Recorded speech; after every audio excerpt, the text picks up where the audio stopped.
Be afraid of the sword. Hello.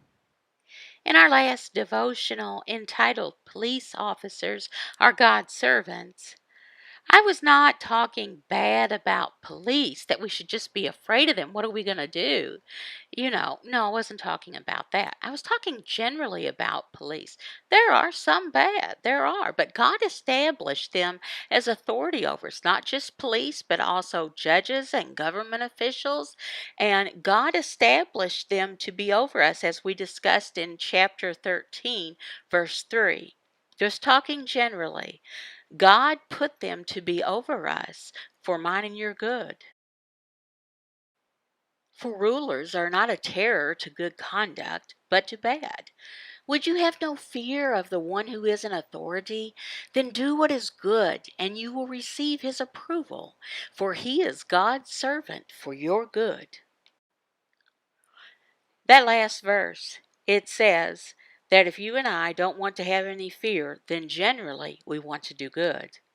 Would you have no fear of the one who is in authority? Then do what is good. Now, the next part of verse 4, it says that if you are doing wrong, you should be afraid.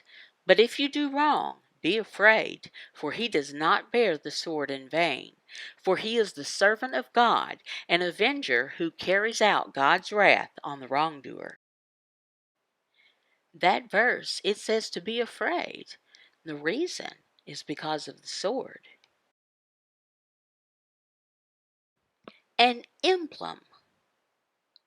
An emblem, for example, is that really a sword? No. All authority, judges, do they have swords? No, it's an emblem of authority. This emblem is the power over life and death. There's a big difference in life and death. Wow, big difference. It is a powerful. You might think sometime, oh, it's no big deal, but it is powerful. You ever killed someone? If you did, I bet you'd feel afraid. Of course, you already have the law written on your heart from God. They show that the work of the law is written on their hearts, while their conscience also bears witness, and their conflicting thoughts accuse or even excuse them. That's the reason that you have fear. You feel convicted. And secondly, because the civil authorities, they have power. They have the sword.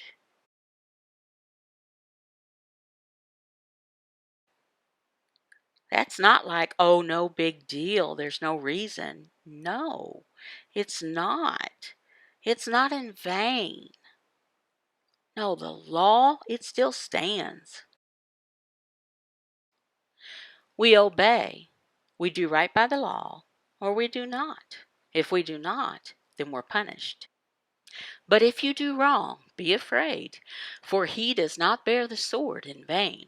For he is the servant of God, an avenger who carries out God's wrath on the wrongdoer. Some people feel that the authorities are too strict. Are they wrong? No. We've broken the law. We've done wrong. That's serious. God is holy, and he set these people up over us. He set them up, and it is fair for them to punish people for doing wrong. That's why they are called avengers against people who do wrong. Now remember, sometimes they fail and they don't do what they're supposed to do, and God will judge them.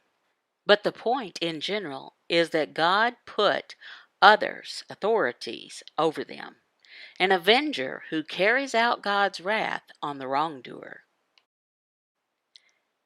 You remember Romans 12:19, God says, vengeance is mine, not ours.